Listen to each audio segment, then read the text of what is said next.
Bienvenidos! Welcome everybody! If your goal is to learn Spanish but don't know much about the language, this video is for you.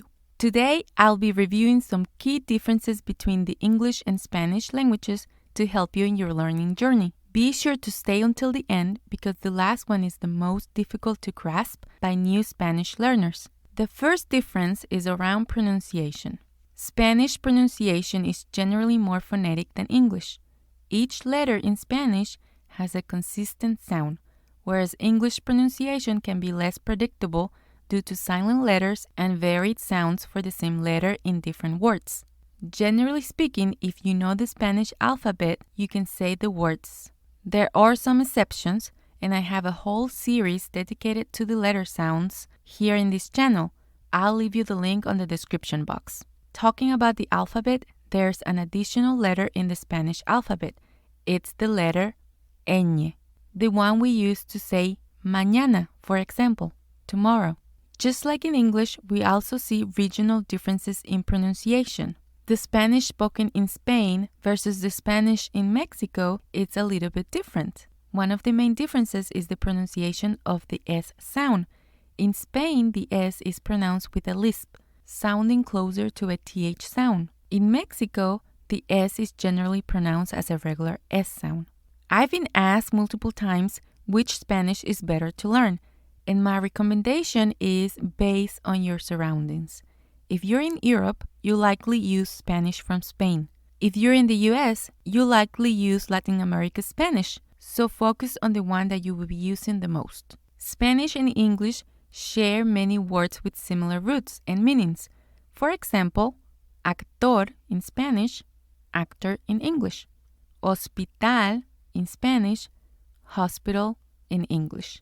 As a side note, the letter H in Spanish, it's silent. But we have to be careful with false friends. And these are words that look similar but have different meanings. For example, library seems like librería in Spanish, but library is actually biblioteca.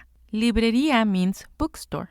The takeaway here is that there are many words that both languages share and we can use them to enhance our vocabulary. A big difference in Spanish is when we talk about formality. Spanish has distinct formal and informal forms of address. In English, we use you for both formal and informal situations, but in Spanish, we have tú for the informal singular you and usted for the formal singular you.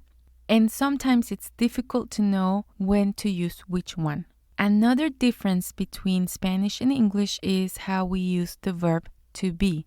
In Spanish, it's actually two verbs, ser and estar. For example, when we say he is intelligent, in Spanish we would say él es inteligente, using the verb ser.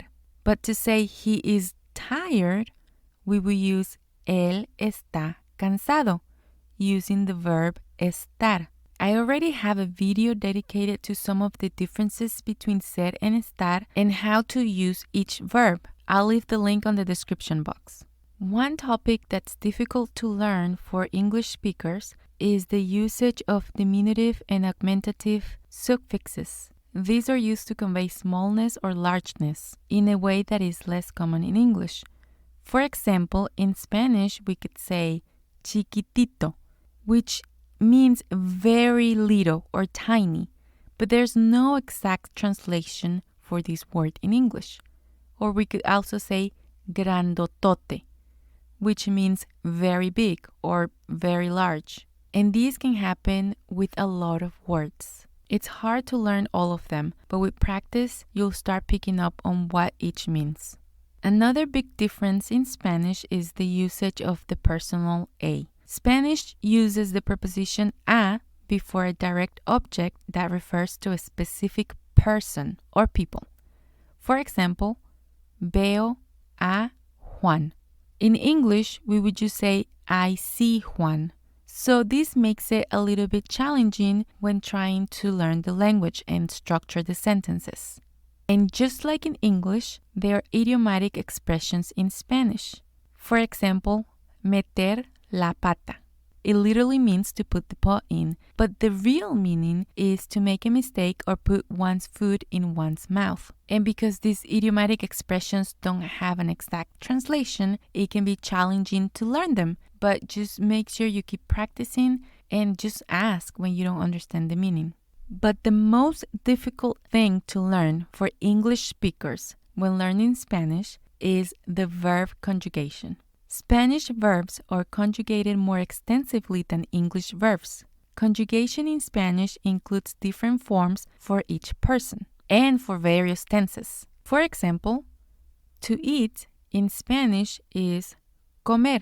In English, in present tense, we have eat for I, you, we, or they, and we have eats for he, she, it. In Spanish, just for the present tense, we have yo como, tú comes, usted, él, or ella come, nosotros, nosotras comemos, ustedes, ellos, ellas comen. So we have so many more variations for the same verb in present tense. We will have to do the same thing for the Spanish and future tenses. This gets complicated because you have to remember all of the different variations. There are some tips and tricks that we're going to be talking about in future videos, but it all comes down to practice. The next thing that is a little bit challenging is around gender and agreement. Spanish nouns have gender, either masculine or feminine, and the adjectives must agree in gender and number with the nouns they modify. English does not have grammatical gender, and the adjectives do not change based on the gender of the noun. For example, in English, we can say the black shoes. Shoes is in plural, but black doesn't change.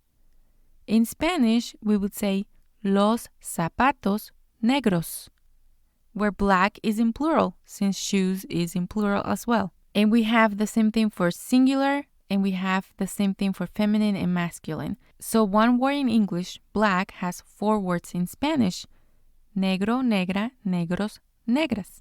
So the grammar here and the rules are a little bit different. Of course, there are more differences between both languages, but you'll start learning them as you practice more.